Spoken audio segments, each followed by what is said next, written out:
So I've had an opportunity to attend a series of forums at the UN with an umbrella organisation called the Unrepresented Nations and Peoples Organisation that I've been doing research with the last 5 or so years. And these are quite unique spaces within the UN. So it's a 2-day forum on minority issues, happens every November in Geneva. And it's a space where minority communities, states and UN agencies have on paper got equal access to the floor, are able to make 2 or 3 minute interventions. But as an observer sitting at the back of this forum, the dynamics are really quite striking. Representatives of minority communities from particular states, as soon as they get up to speak and the name of their organisation is mentioned, there's quite often a real banging on the desk by a member state. So they're using their nameplates to rap on the desk to interrupt that speaker and to make what's known as point of order.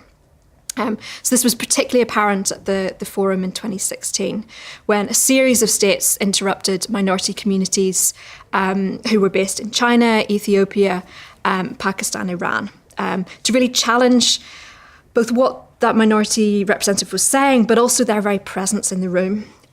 So the atmosphere was really quite tense during the 2-day forum in that way. So what we were seeing really was almost the kind of intimidation and bullying of minority representatives who have legitimate right to be there. They're fully accredited to attend this forum and to speak.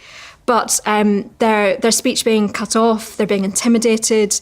And the end result of all these series of interruptions was that the amount of space that these individuals have to make their point is shrunk, right?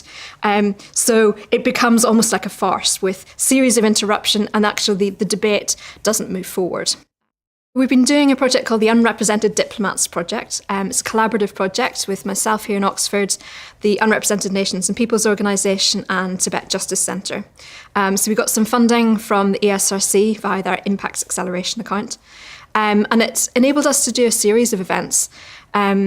So it was based on 2 kind of anecdotes that we had been hearing over the years. First was that there is an increase in these kind of bullying, blocking tactics by member states against minority communities at the UN.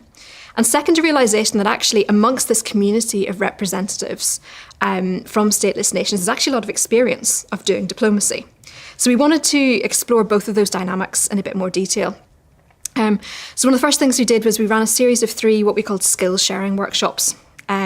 So partly training, so bringing in experts to talk about the dynamics of how to do advocacy at the UN, but also bringing together a group of experienced diplomats, for want of a better term, from these communities to share their experiences, right? How to get access to these forums, how to best present your case, tips on how to deal with, say, media afterwards, that kind of thing.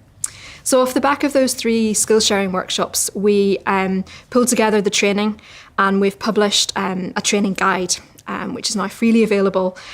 So that means that community leaders from these communities, a lot of whom are based in the diaspora, can go and run their own training events for youth groups, for their own representatives. So that's spreading a bit further.